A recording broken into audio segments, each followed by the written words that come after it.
Muy buenas noches, queridos y queridas hermanas de esta preciosa comunidad de charlas bíblicas. Los saludamos a todos ustedes desde la ciudad de Querétaro, en el centro de la República Mexicana. Queridos hermanos, estamos en el programa número 36 del 2024 de charlas bíblicas, estudiando la epístola del apóstol San Juan, queridos hermanos. Y bueno, saludamos a todos aquellos que se conectan de manera en vivo en, en esta plataforma que hemos decidido utilizar, saludándolos a todos ustedes. Yo soy Armando González Basaldúa y ya está aquí con nosotros nuestro querido y amado hermano José Antonio Septién González de Cosío, el cual tiene a bien siempre acompañarnos y estar aquí presente compartiendo con todos ustedes esas ricas enseñanzas que siempre el hermano tiene para con nosotros. Queridos hermanos, saludamos también a todos aquellos que se conectan y que tienen posibilidad de vernos en Europa, ya sea de manera directa o indirecta, es decir, de manera no presencial. Sabemos que hay muchos que lo hacen de la misma manera. Saludamos a todos ellos también, a los que se conectan de manera diferida y a todos aquellos hermanos que tienen el favor del Señor para poder retransmitir este programa, que creemos que también es una gran bendición para todos aquellos que tienen esta posibilidad. Querido hermano Septién, ¿cómo estás? Muy bien, hermano, buenas noches, con el gusto de verte, de charlar contigo, de encontrarme con todos nuestros hermanos y hermanas que nos acompañan esta noche y saludando también, dando los buenos días y las buenas tardes a todos aquellos que nos escuchan fuera de aquí de México y nos escuchan en diferentes partes del mundo. Pues un fuerte, muy cariñoso abrazo para todos ustedes. Y como decía nuestro querido hermano Armando, muchas gracias por aquellos que se conectan desde reconectan este programa a sus perfiles personales para transmitir más allá de sus enclaves, de donde ellos viven. Muchas gracias, hermanos y hermanas. Y bueno, hermano, pues fíjate que ya terminando el año y terminando también casi esta preciosa carta del apóstol Juan, la primera, La primera, hermano. quedándonos pendientes todavía la segunda y la tercera, lo cual creo yo que nos va a llevar con la ayuda del Señor hasta fin de año, de este 2024, pues creo yo, con una muy grata experiencia de explorar la palabra del Señor, no de una manera tan exhaustiva como nosotros a veces nos las gastamos cuando estudiamos aparte eh, otros textos de la Escritura. ¿Te acuerdas tú? Hacías mención en el estudio de la vez pasada cuánto tiempo nos llevó estudiar el Evangelio de Juan, ¿te acuerdas? Sí, nos llevó nada menos y nada más que 4 años. 4 años, hermanos y hermanas, nos llevó estudiar el Evangelio de Juan. Y éramos un grupo como de cuántas personas ahí presentes, hermano. Como unas 15, yo creo, a lo mucho. Más o menos, con, mu- Variaba. con mucha participación, muy activa, excelente Sí, participación de todos. Por eso nos da tanto gusto cuando aquí en este chat pues participen. Quisiéramos que fuera de viva voz para preguntar, contestar y hacerlo mucho más dinámico y más movido, pero a la fecha no hemos podido encontrar todavía una plataforma que se articule bien con Facebook y que nos permita semejante cosa, pero seguimos nosotros buscando, ¿verdad, hermano? Eh, sí. Pues mira, la comodidad que tenemos al día de hoy de poder retransmitir y transmitir cada quien desde su casa ha sido muy cómodo, todo producto de la pandemia para poder seguir en activo con esto. Ya ves que nos encerramos y tuvimos algunas complicaciones hasta que encontramos, pero esta plataforma, a pesar de que tiene sus detallitos, pues permite hacer eso, que un administrador tenga la posibilidad de hacer conexión y nosotros tener esta, esta transmisión en vivo, cada quien desde su hogar, y ha sido cómodo para nosotros poderlo así. Pero como bien dices, hermano, yo creo que estamos en el filón ya, la parte última de la epístola de San Juan. Una verdadera sorpresa es la que hemos encontrado en esta escritura, una capacidad de asombro de lo que hemos leído y hemos trabajado. No hemos sido, así como tú dices, tan exhaustivo palabra por palabra, versículo por versículos, pero creo que hemos dado un panorama bastante amplio acerca del asunto. Como les comentaba en la introducción, estamos en el programa número 36, hermano, Sí, de este hermano. año, en el programa número 36. Y pues bueno, si gustas, le damos lectura a esta parte final ¿Cómo del no? capítulo 5 para poder entrar en vivo como lo estamos haciendo. ¿Te les parece? Sí, hermano, antes de que des paso a la lectura, quisiera saludar y dar gracias a nuestros hermanos Jesús Lozada de la Ciudad de México y Roberto Magalde de la Ciudad de La Plata, que siempre están presentes y nos Ujú. ayudan en diferentes tareas. Muchas gracias, hermanos. Sí, un abrazo para todos ustedes y todos los que tienen posibilidades de conectarse con nosotros y compartir. Querido hermano, pues le voy a dar lectura.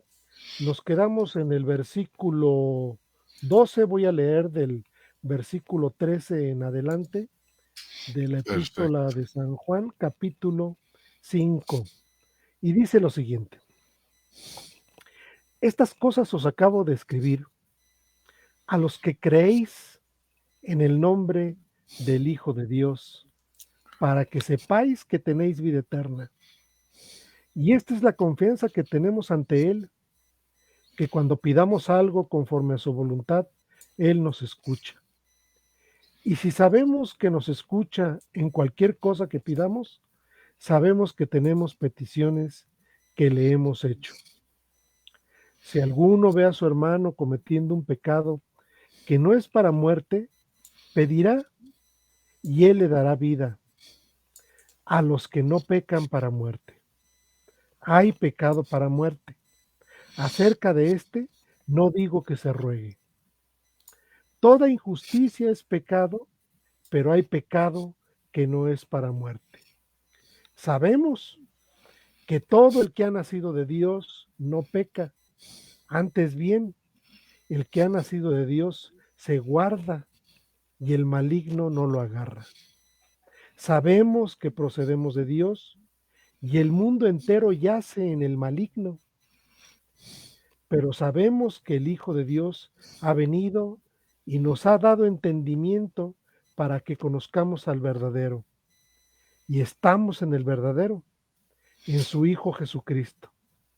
Este es el verdadero Dios y la vida eterna. Hijitos, guardaos de los ídolos. Y termina la epístola, hermano. ¿Cómo Hmm, ves? precioso. Hasta el Hermoso, final, ¿verdad, ¿verdad? hermano? Sosteniendo el ritmo de poderoso de la enseñanza. Sí, yo creo que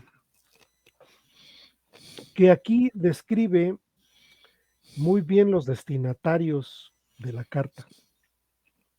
Yo en alguna ocasión llegué a oír en una predicación por ahí en alguna congregación que el pastor decía que la carta no era para los creyentes solamente, sino también para los no creyentes. Yo en realidad no lo creo así. Yo creo que la carta es una carta estrictamente para los creyentes, que sí presenta las dos dimensiones, sí las presenta, pero principalmente cuando habla del mundo, ¿no? Cuando habla y hace una separación entre los que no son del mundo y los que son del mundo. Es muy puntual el apóstol en este sentido. Y si tú observas en el versículo 13, hermano, si tú ves lo que dice el versículo 13, tiene tiene una connotación muy interesante. Primero, lo primero es el testimonio escrito de la palabra autorizada que tenían. Es muy importante.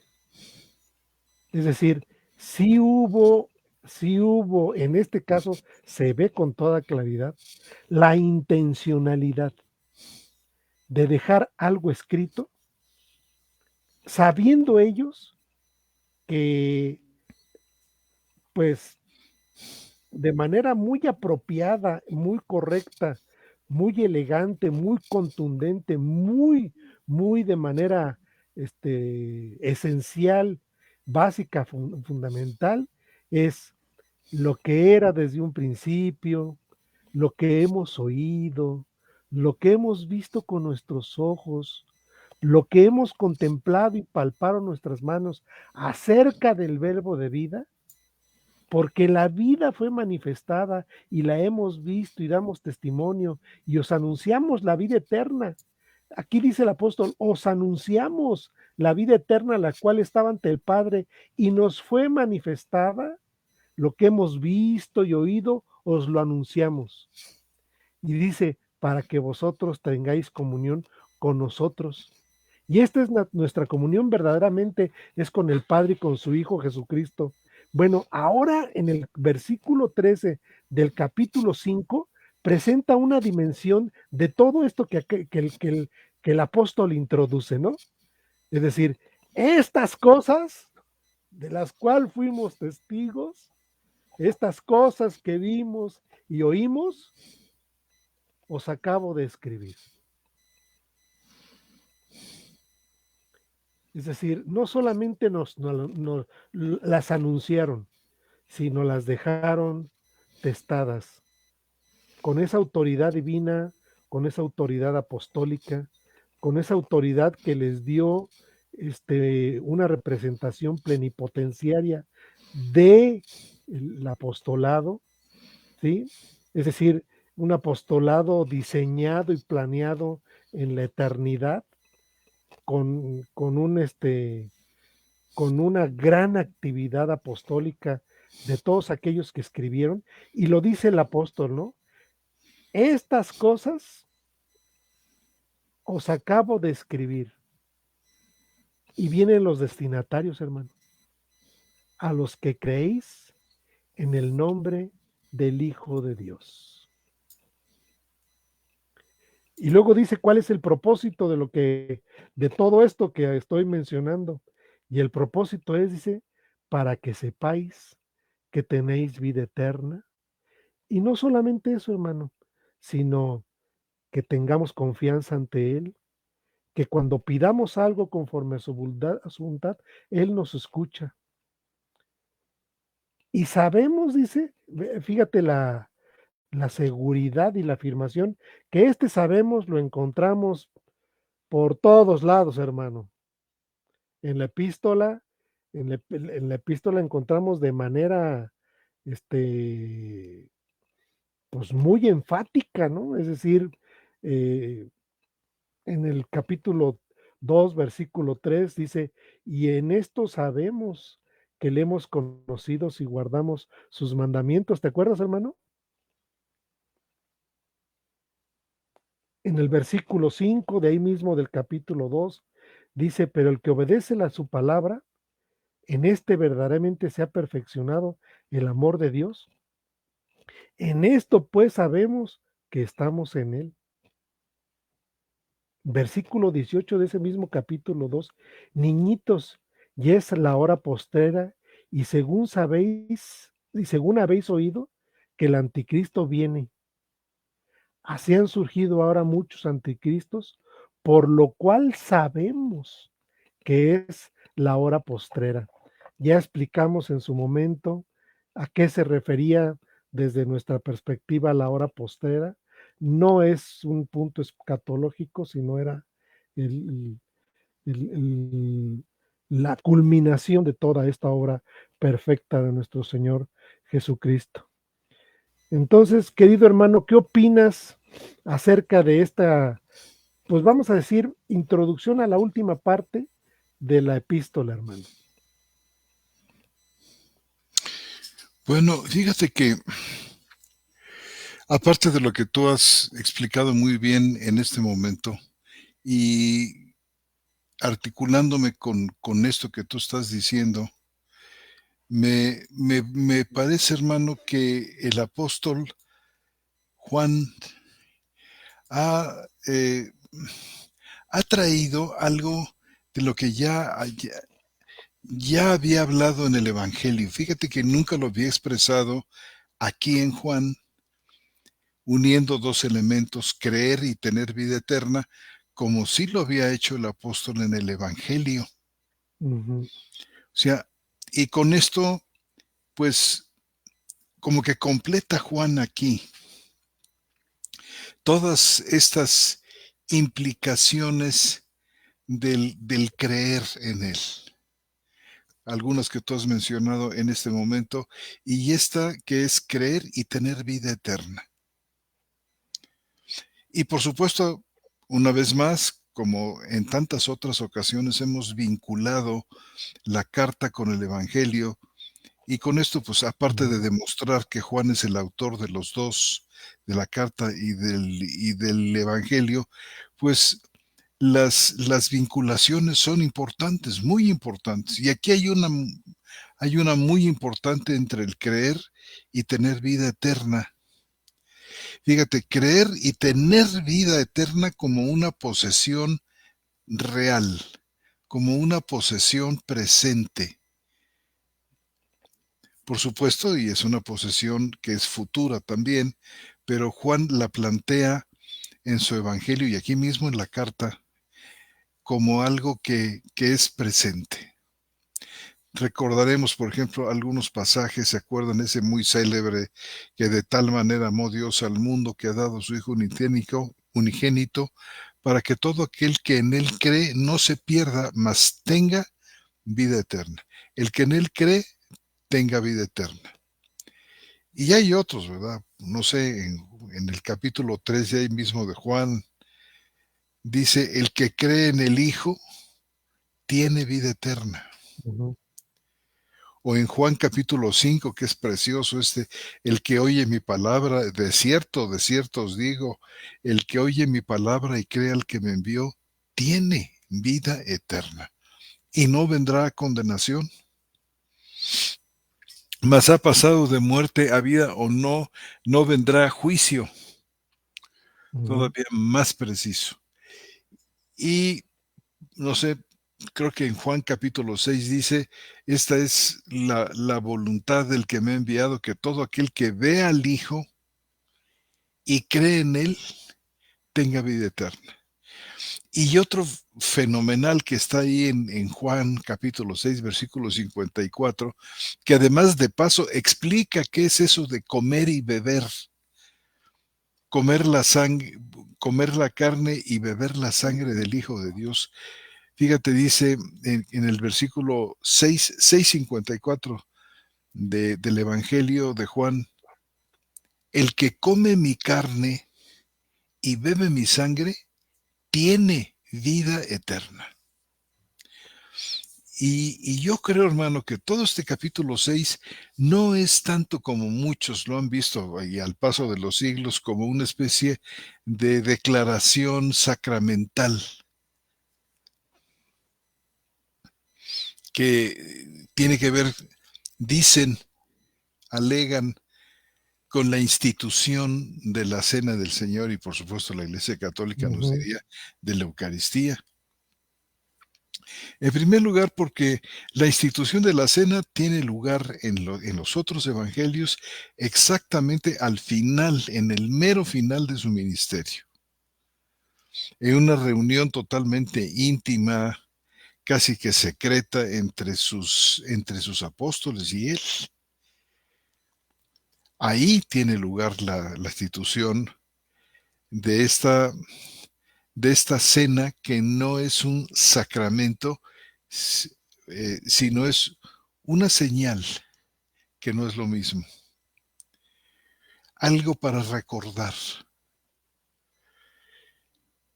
Y así como en el viejo pacto hubo animales para sacrificar y un sacerdocio que tenía que llevar a cabo esta función, pues en el nuevo pacto es Jesús mismo la ofrenda perfecta y el sacerdote que se ofrece a sí mismo a Dios por los pecados. Y creo yo, hermano, que así como el que cree tiene vida eterna, aquí en Juan 6:54, cuando dice el Señor, el que come mi carne y bebe mi sangre, está diciéndonos que creer en Cristo es de tal profundidad, es de tal penetración entre los que creen y Él, es la fe de tal naturaleza que conecta hasta el punto más íntimo y más profundo al Redentor con los redimidos. Comer mi carne y beber mi sangre es creer en el sentido más profundo del término. Es ujú, participación en la vida misma del Hijo de Dios. Y todo el capítulo 6, y yo creo que todo el Evangelio, pero ujú, en particular el capítulo 6 gira en torno a la idea de creer. ¿Cuál es el significado de la fe? Por supuesto, mucho más allá que una mera aceptación intelectual, que un mero achessit, un mero eh, dar el sí, sino hay una involucración profunda entre el Redentor y los suyos, que está ejemplificada aquí con estas palabras, pues que no dejan de ser un misterio y no dejan de ser, pues, complicadas, ¿verdad? El que come mi carne y bebe mi sangre. Por supuesto, muy vinculado, muy bien armonizado con esa multiplicación de los panes que forma parte del contexto de Juan capítulo 6. Entonces, creer en Él es realmente vivir en Él, dentro de Él en nosotros, nosotros en Él. Yo creo que es la primera. Ahora fíjate, esto que se menciona en Juan 6:54 no es tampoco de ninguna manera una institución de la cena del Señor. Esto se hizo público, estas palabras que pronunció nuestro Señor las dijo en una sinagoga. ujú. O sea, no es el ambiente que nosotros vemos en los sinópticos, en los evangelios sinópticos, donde la institución de la cena se hace exclusivamente en el medio de los discípulos, nada más. Y bueno, primera de Juan, por supuesto, nuestro versículo, estas cosas os he escrito a vosotros que creéis en el nombre del Hijo de Dios para que sepáis que tenéis vida eterna. Y por supuesto, esto tiene que ver, por ejemplo, con el ser engendrado de Dios, tiene que ver con el permanecer en Él, que tiene que ver justamente con esta unión profunda entre el Hijo de Dios y los creyentes. No sé qué piensas tú de esto, hermano, que estoy diciendo.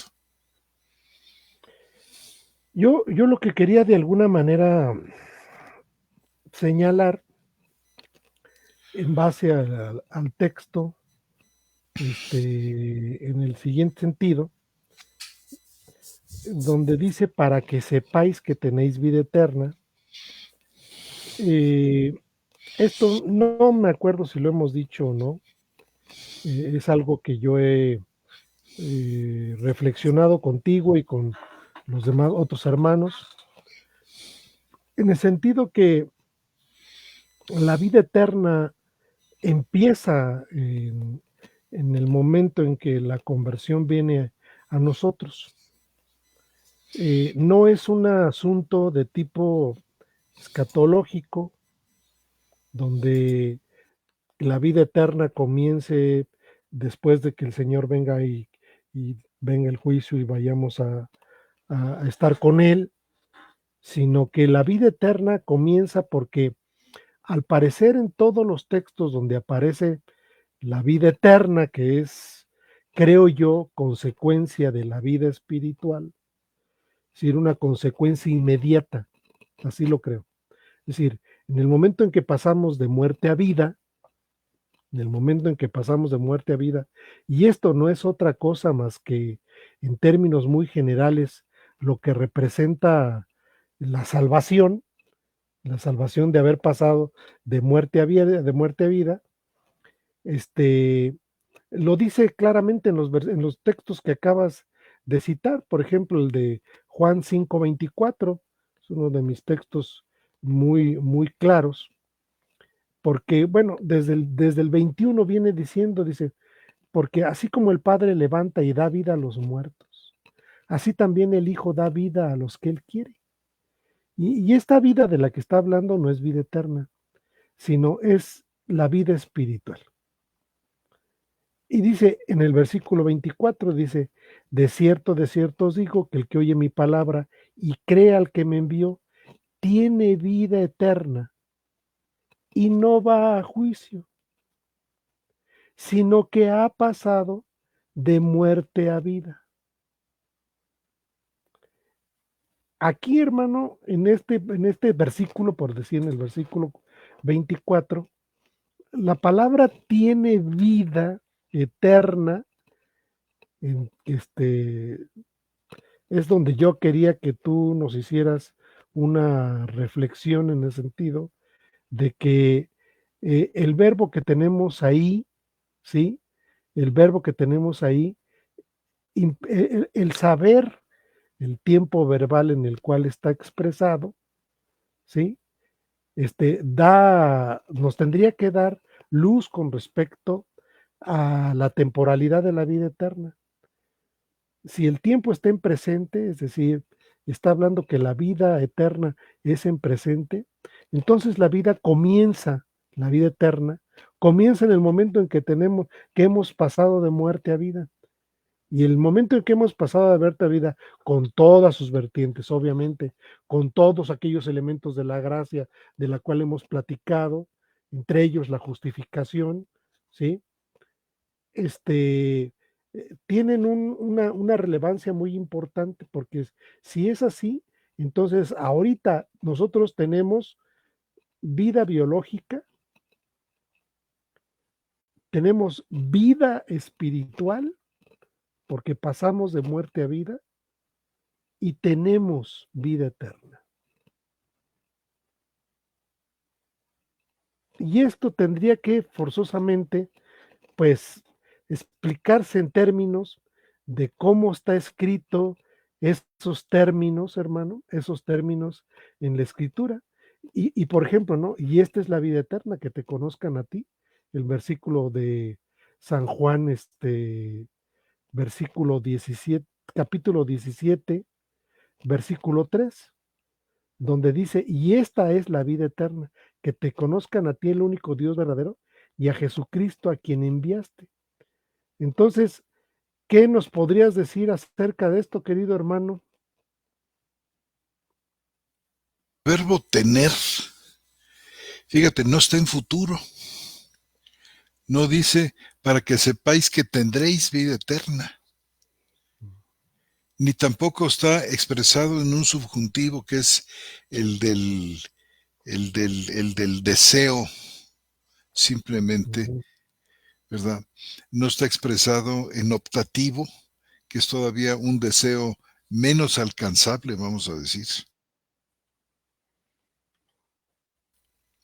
sino está en un presente de indicativo. El indicativo que habla de acciones concretas, reales, Claro, presentes.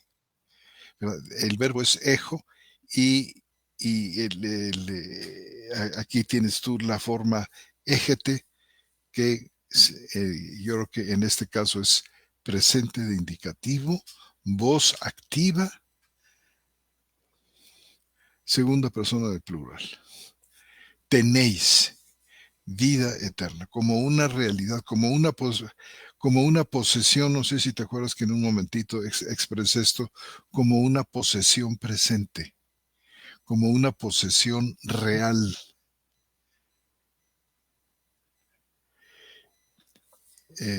No sé si esto más o menos, hermano. Pues yo creo que sí, hermano. O sea, la cuestión sería, bueno, son muchos textos, pero en la manera que la tenemos expresada y donde la vemos que aparece, por ejemplo, en toda principalmente en el Evangelio de Juan y en su epístola,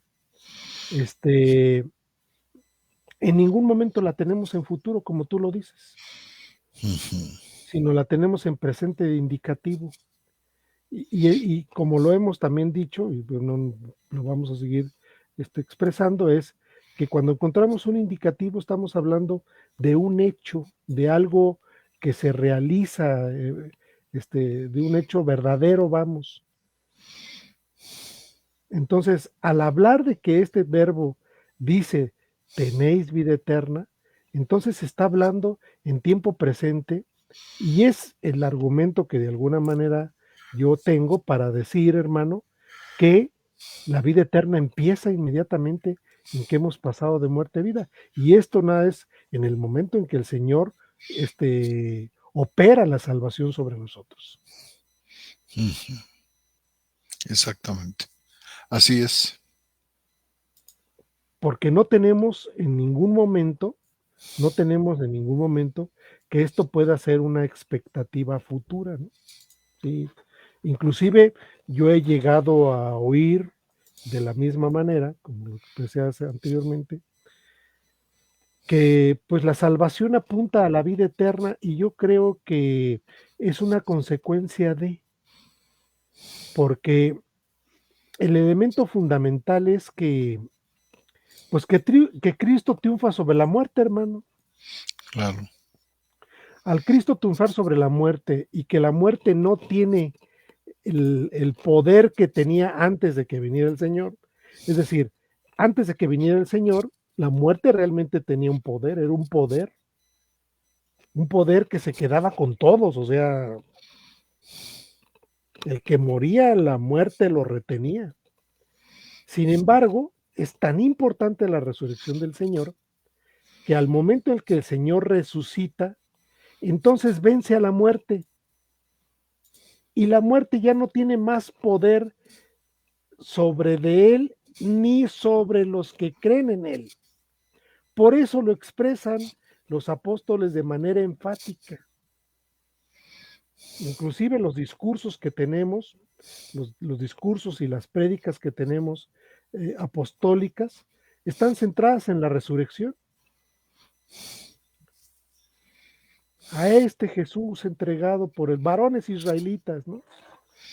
A este Jesús entregado por el predeterminado y anticipado conocimiento de Dios, lo clavasteis en un madero y la muerte no lo pudo retener y resucitó al tercer día. Es decir, está en el centro de la predicación apostólica la resurrección, pero esta resurrección que impacta sobre un triunfo sobre la muerte, sobre un triunfo sobre un poder que retenía a todos, ahora se acabó. Y eso nos es dado, hermano, nos es dado como creyentes. Entonces, resultado de todo lo que el Señor hace por gracia es, bueno, ¿saben qué? Ya la muerte tampoco se va a enseñorear de ustedes. Tienen vida eterna y la tienen en presente. Que yo creo que es pues una consecuencia, hermano, de haber pasado de muerte a vida como una situación salvífica, ¿no, hermano? Claro. Y una posesión que nunca nos será arrebatada. además tenemos seguridad en ello, ¿no? Por supuesto. Sí, porque no depende del éxito humano o de la acción humana, sino como depende de Cristo. Y tiene que ver también, ¿sabes con qué, hermano? Creo yo, con la unión con Cristo. Ujú. O sea, es prácticamente imposible llegar a entender el cristianismo sin llegar a captar plenamente este punto. Los creyentes en Cristo se han unido a Él y son uno con Él. Y todas, fíjate, la justicia imputada de Cristo, lo suyo viene a ser nuestro. Algunos hablan de la obediencia activa y de la obediencia pasiva que es imputada al Hijo de Dios. Fíjate, viene a ser posesión de Él. Su victoria sobre la muerte es la victoria también de Él por cuanto está unido íntimamente, yo diría ontológicamente a Él, porque en la nueva criatura es de la misma naturaleza que Cristo. Entonces, el triunfo de Cristo es su triunfo. La victoria de Cristo sobre la muerte, sobre el pecado, sobre Satanás, son nuestras también. Y estas posesiones, hermano, por esta nueva relación que tenemos con Él, no se pierden. Son posesión permanente del Hijo de Dios, de la hija de Dios. ¿Qué te parece? No, pues me parece muy importante, pues por eso quería yo hacer la puntualización y resaltar este hecho, para que no lo viéramos como algo escatológico y que vamos a obtener después, sino que bueno, la vida eterna empieza en el momento en que hemos pasado de muerte a vida. Y lo dice el versículo 13, que lo dice claramente, no apunta al futuro, dice, estas cosas os acabo de escribir a los que creéis en el nombre del Hijo de Dios, para que sepáis que tenéis vida eterna. Es decir, lo habla en presente, ¿no, hermano? En Y en todos presente. los casos, y en todos los casos donde lo encontramos, tiene esa connotación. Entonces creo yo que esto es muy importante. Y bueno, el apóstol se encarga en esta última parte de utilizar constantemente el sabemos como una certeza, como una seguridad, como algo que ya ha sido escrito, como algo que forma parte de la fe, como algo que es importante para todos aquellos que creen en el nombre del Hijo de Dios, porque obviamente la carta tiene destinatario, dice el versículo 15, dice, y sabemos que nos escuchen cualquier cosa que pidamos. Y nuevamente dice, sabemos que tenemos las peticiones que le hemos hecho. Es Exactamente. decir, de manera puntual y sistemática, el apóstol constantemente utiliza el sabemos, lo utiliza en el versículo 18, dice también lo mismo, dice, sabemos que todo el que ha nacido de Dios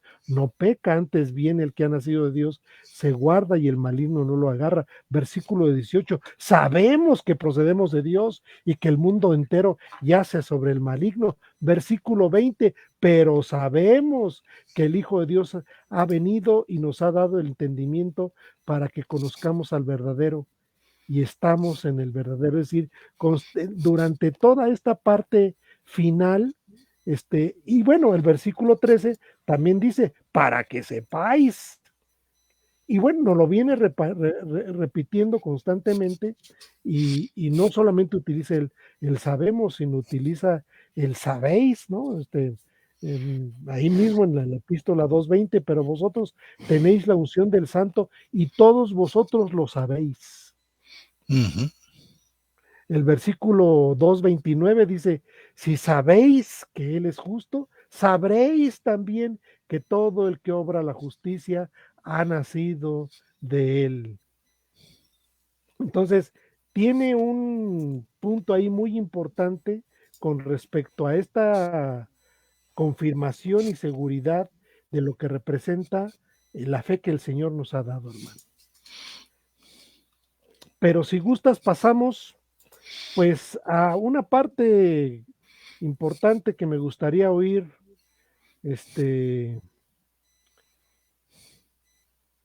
acerca de tu comentario con respecto al pecado que no tiene perdón, el pecado que es para muerte. Dice que hay un pecado que hay para muerte, dice el Sí, versículo 16: si fíjate, alguno ve a su hermano cometiendo un pecado, sí, hermano.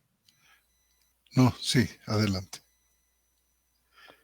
Voy a leer Ah, el versículo 16 y el versículo 17. Dice: si alguno ve a su hermano cometiendo un pecado que no es para muerte, pedirá y él le dará vida a los que no pecan para muerte. Hay pecado para muerte. Acerca de este no digo que se ruegue.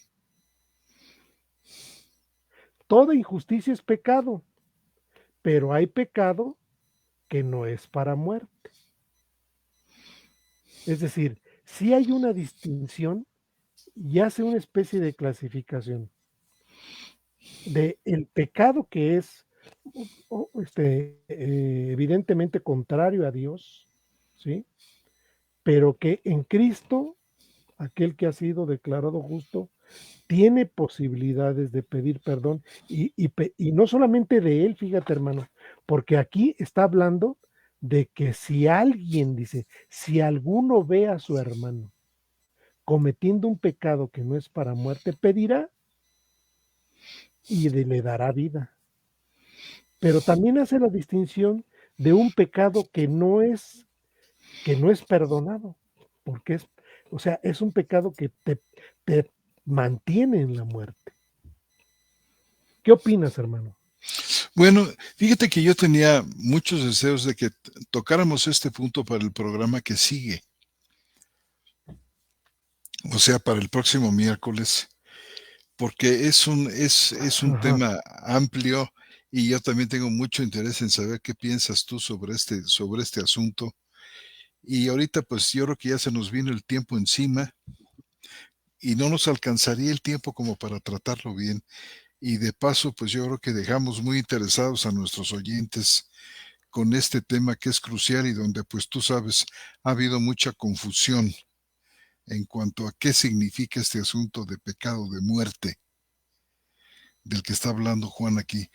Este, antes de, no sé si estás de acuerdo conmigo, hermano, que lo Sí, sí, dejáramos hermano, lo podemos para la siguiente vez tratar la próxima semana. y quizás tratar mientras otro punto que tenemos aquí en la epístola, porque como bien dices, versículos 15 perdóname, 16 y 17 tienen que ver con el punto este del pecado que es para muerte. Y sin embargo, hay aquí en los versículos 15 y 16, tenemos, de hecho desde el 14, eh, donde tenemos una situación sobre la oración, hermano. Ujú. Eh, y yo creo, hermano, que a lo largo de, pues, de toda la carta, Juan se ha mostrado muy atento y en muchas ocasiones hasta preocupado por la condición, por la felicidad, por el bienestar de todos aquellos creyentes a los que él les escribe. Y pues, en este epílogo yo creo que estas últimas palabras que, que nos presenta Juan aquí, pues son de gran aliento para sus amados hijitos o niñitos. Y, y hermano, por supuesto, fíjate, engarzándolo con el versículo 13, que dice, a los que creéis en el nombre del Hijo de Dios para que sepáis Y Ujú, este sepáis es de certeza, fíjate. claro. Sepáis que tenéis vida eterna y esta es la confianza que tenemos ante Él. Yo creo que es tal la identificación, tal la intimidad, tal la confianza que existe entre los hijos de Dios con el Dios Trino, es tal que podemos pedir cualquier cosa, dice el versículo 15, ¿verdad? En, nos escuchen cualquier cosa que pidamos. Por supuesto, con el antecedente que dice en el versículo anterior, dice que sea conforme a su voluntad. Cualquier cosa. Y por supuesto dice, tenemos las peticiones que le hayamos hecho.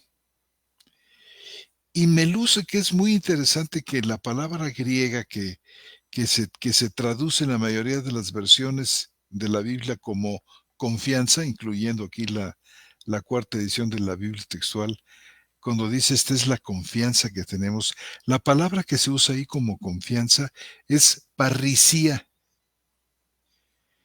que significa algo más que confianza.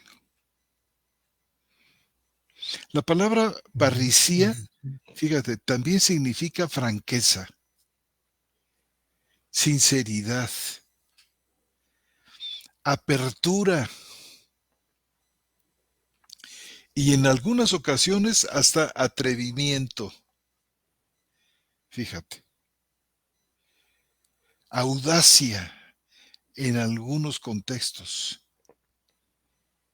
Entonces, y fíjate que el verbo ligado eh, con esta palabra que tiene la misma raíz de parricía, el verbo, fíjate, parriciatsome, de parricía, fíjate cómo se parece parricía, el sustantivo, a parriciatsome, el verbo. Este verbo parriciatsome se traduce como hablar con libertad, hablar ujú, con franqueza, tener la valentía de hacer algunas cosas. Y por supuesto, hemos pensado, y este es como un pensamiento que quiero presentar aquí como una especie de pregunta. Hemos pensado cuidadosamente lo que significa que podemos recibir de Dios todo lo que pidamos si pedimos conforme a su voluntad. La felicidad y la seguridad de tener a Dios como nuestro proveedor cósmico infinito.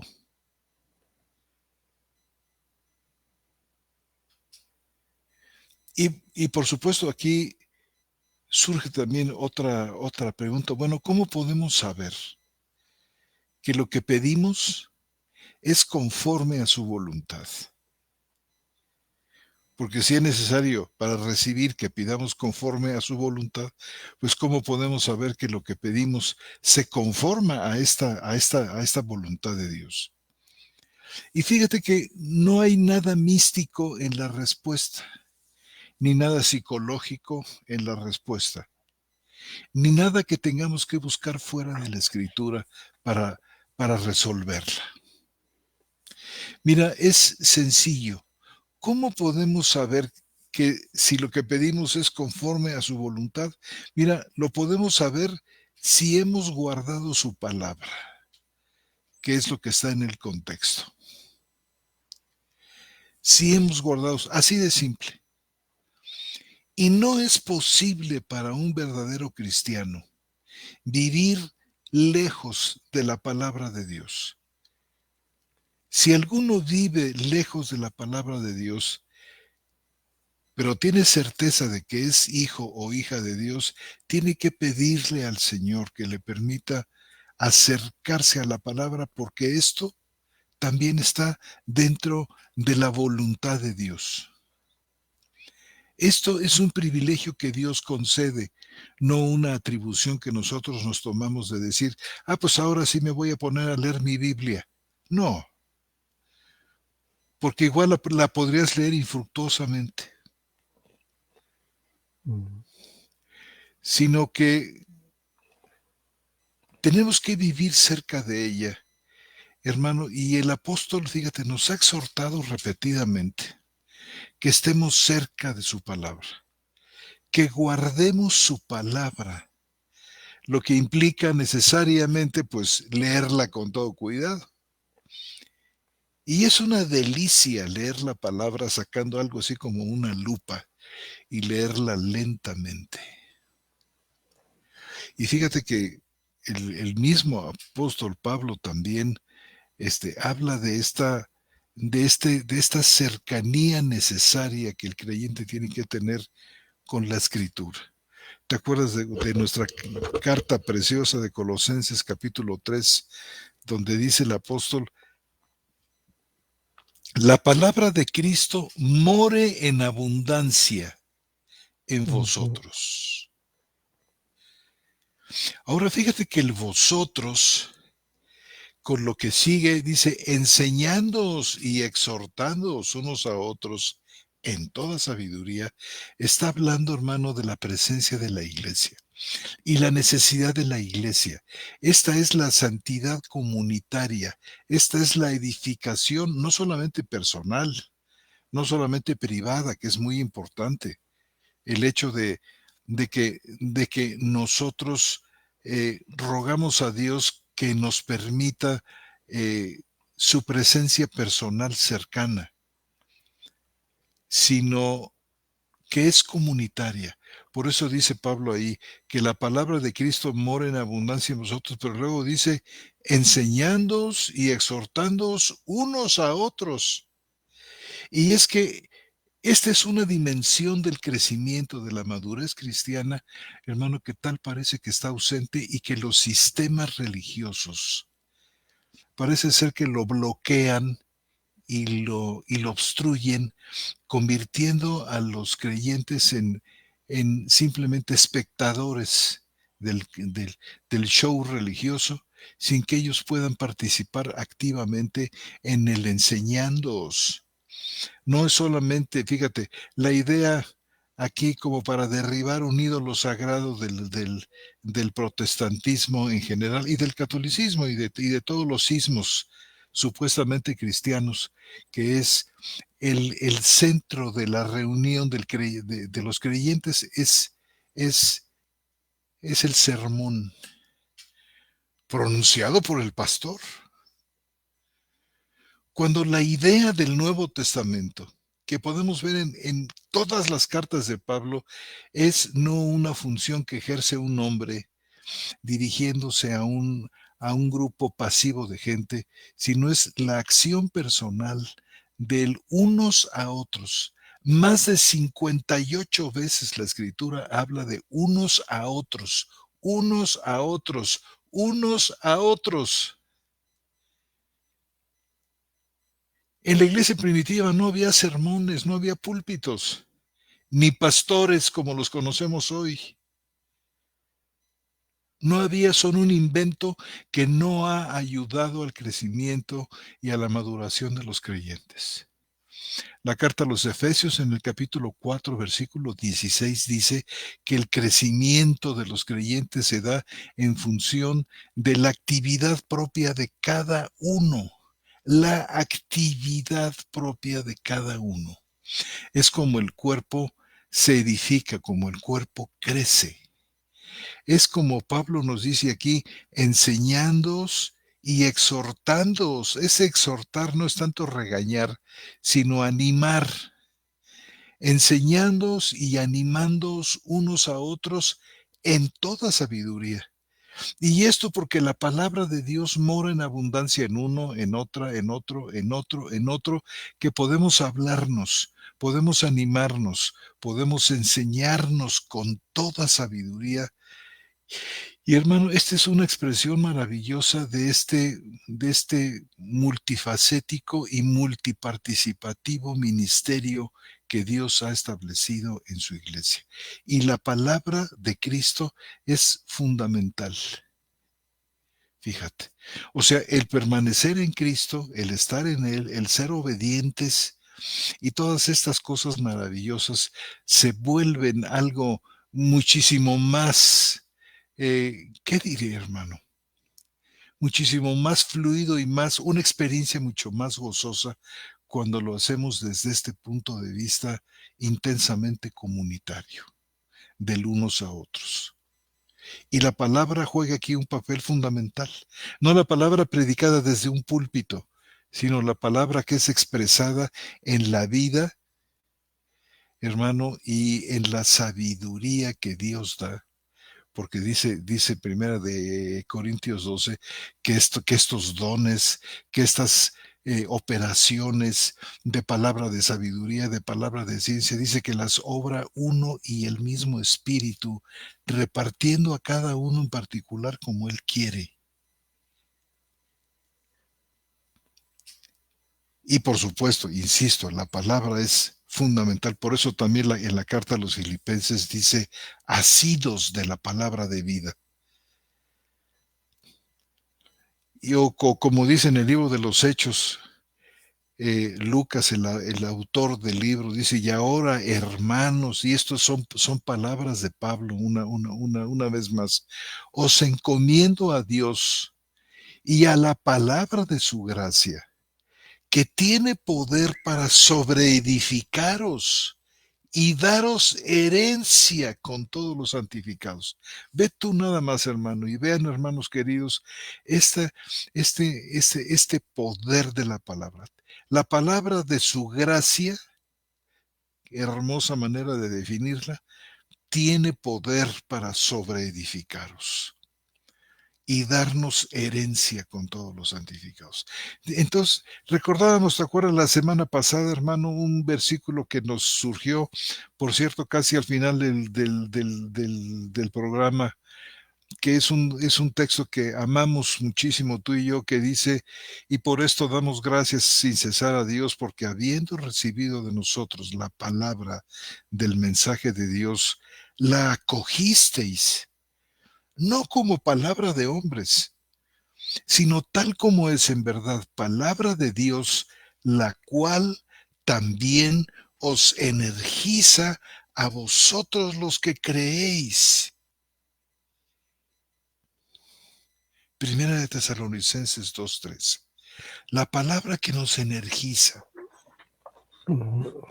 Y por supuesto, hermano, tú sabes toda la enseñanza del Antiguo Testamento. Pensamos en el Salmo 119, donde dice que la escritura es lámpara para nuestros pies, que la escritura es lámpara a nuestros pies y luz en nuestro sendero, que alumbra el corazón, que nos revela el corazón de Dios y nos da un sentido muy claro de su voluntad. Esa voluntad que dice aquí Juan en el capítulo 5:13, que si pedimos algo conforme a su voluntad, ¿cómo describimos esta voluntad? La describimos en la Escritura, la encontramos ahí, la encontramos en el ministerio multiparticipativo de la Iglesia. Entonces nosotros, en este sentido, hermano, llegamos a tener un sentido muy claro de cuál es su voluntad para que podamos pedir conforme a su voluntad y podamos recibir todas las peticiones que le hemos hecho. ¿Qué piensas, hermano? Fíjate que yo aquí tengo un punto controversial, hermano. Que tengo un punto controversial que es un punto muy personal, muy, muy personal, con respecto a esta cuestión de pedir. Creo que el apóstol, en este caso, pues lo hace énfasis en que pidamos, dice, y sabemos como una certeza, dice, es una certeza lo que está diciendo, que nos escuchen cualquier cosa que pidamos. Dice aquí cualquier cosa. Dice, sabemos que tenemos las peticiones que le hemos hecho, nada más que aquí lo que a mí me ha rebotado mucho en la cabeza durante mucho tiempo es el hecho de ciertas acciones que las congregaciones hacen, cuando en el espacio cúltico, empiezan a decir, bueno, es tiempo de peticiones. Y empiezan a soltar el micrófono a todos aquellos que tienen peticiones. La mayoría de las peticiones, hermano, la mayoría de las peticiones no son centradas en la iglesia,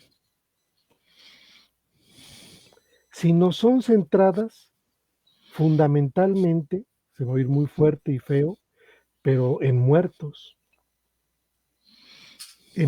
espirituales. Recuerdo muy bien que en una ocasión una persona pidió 2 cosas. La primera cosa pidió oración para que una persona que tenía SIDA fuera sanado. Y se la avienta a la congregación. Y 2, pidió que se levantara una ofrenda porque tenía mucha necesidad económica esta persona con SIDA, yo creo que por sus medicamentos y todo eso, y también se la soltó a la congregación. Yo entre mí dije, ¿por qué la iglesia no sabe y aprende a pedir? Porque en primer lugar, era una persona que no tiene a Cristo en su corazón, una persona que, como dice el versículo 13, no cree en el nombre del Hijo de Dios. ¿Cómo Dios va a responder favorablemente a una petición de ese tipo?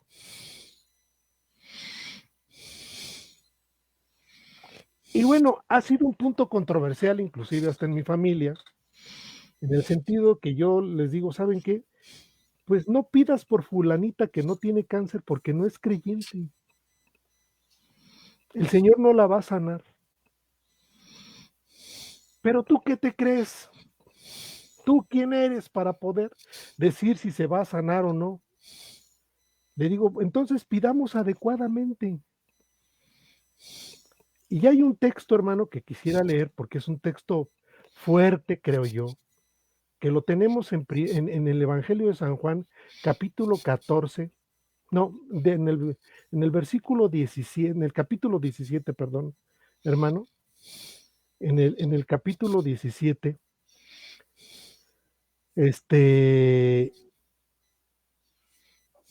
versículo 20, no, en el 10. A ver. No, es el 9. Versículo 9 del capítulo 17, que a mí se me hace un versículo fuerte en el sentido de que es de gran gozo para nosotros, pero fuerte en el sentido del mundo. Fíjate cómo dice el Señor Jesús. Esta es una oración evidentemente del Señor Jesús al Padre. Y dice, yo ruego por ellos. Está hablando de los apóstoles. Dice, ruego por los apóstoles. Y luego dice, no ruego por el mundo. Es decir, en este caso el Señor está rogando por los suyos. Estos suyos son los que fueron diseñados y planeados en el plan eterno de redención. Pero luego dice, no ruego por el mundo, sino que ruego por los que me has dado, pues son tuyos. Es decir, la oración del Señor va dirigida estrictamente a los suyos. Y alguien podría decir, ¿y nosotros qué? ¿Está hablando solamente del fundamento apostólico? ¿Está hablando solamente de los apóstoles? Entonces el Señor escuchó eso que alguien dijo. Y en el versículo 20 del mismo capítulo, del versículo 16, dice, pero no ruego solo por estos. sino también por los que creerán en mí, por la palabra de ellos. Y ahí estamos incluidos todos nosotros.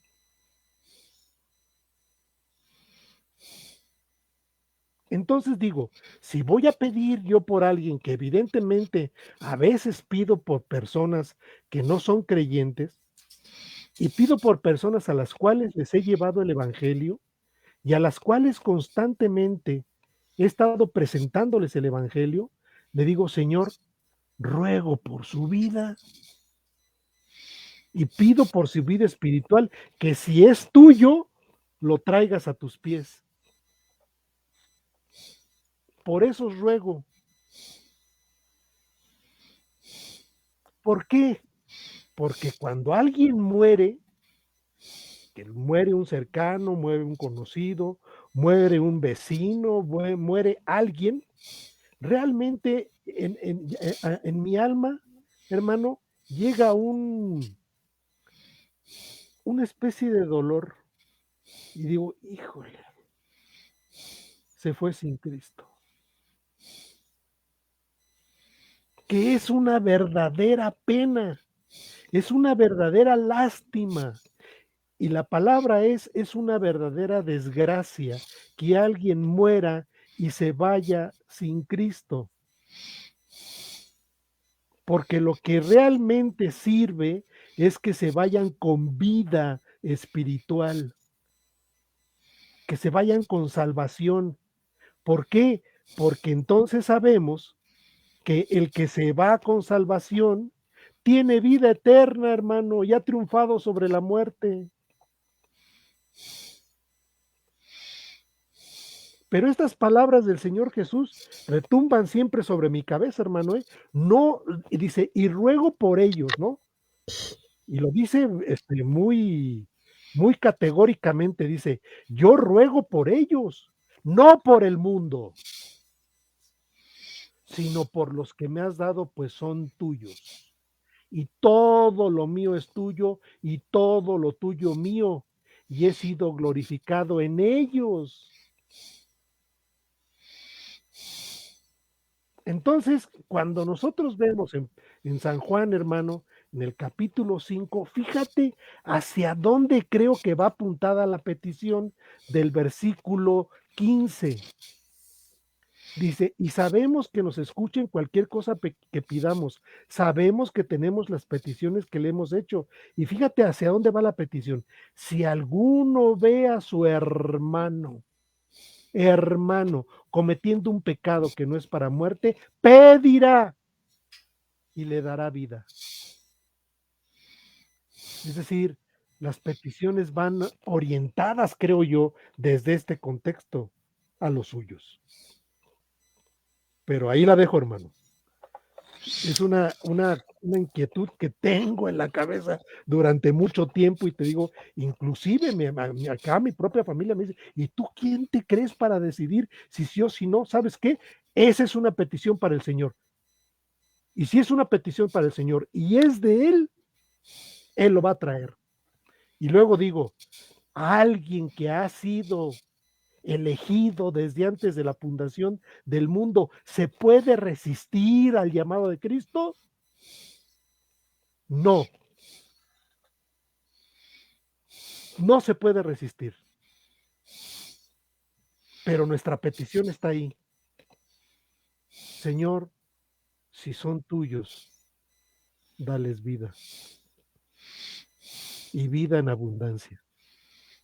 Pero no le puedo pedir a alguien que sé que evidentemente está caído y tiene problemas como todos los caídos, y que inclusive como todos los cristianos tenemos problemas, pero roguemos por nosotros.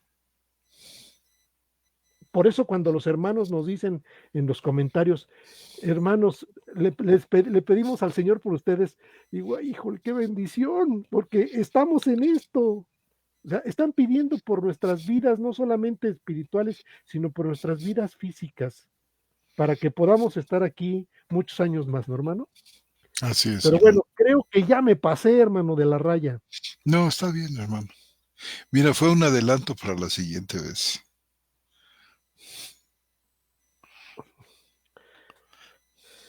Pero bueno, como dicen por ahí, la dejo votando ahí, hermanos, para que ustedes juzguen y analicen lo que he dicho. Muy bien, hermano.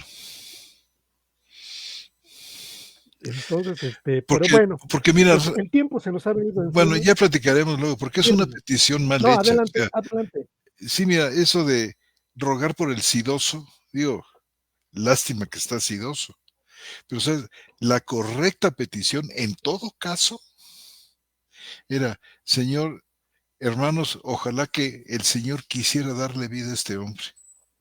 Exacto. Bueno, ¿sabes qué hice, hermano? A la siguiente semana tomé el micrófono y se lo dije a la congregación, ¿eh? Por eso no les caía tan bien.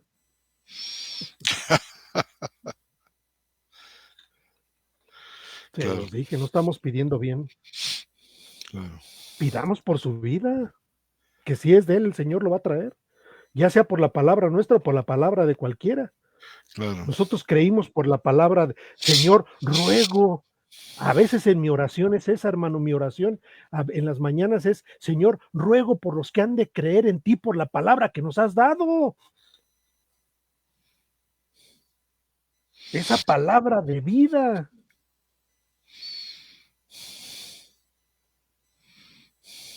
Entonces, por eso sí ruego, porque tengan vida. Si se van a morir con cáncer en vida, ya no es una desgracia, hermano. Sabemos que es doloroso, es que sabes qué, hermano, la consecuencia de la muerte es muy terrible. Es muy terrible en todos sentidos, ¿no? Yo a veces digo, he tenido la oportunidad de ver cuando dos perritos amigos, dos perritos, dos canes amigos, muere uno y el otro, hermano, al momento en que siente que murió, empieza a aullar. Y yo digo, qué terrible es la muerte, que hasta en los animales se siente, hermano.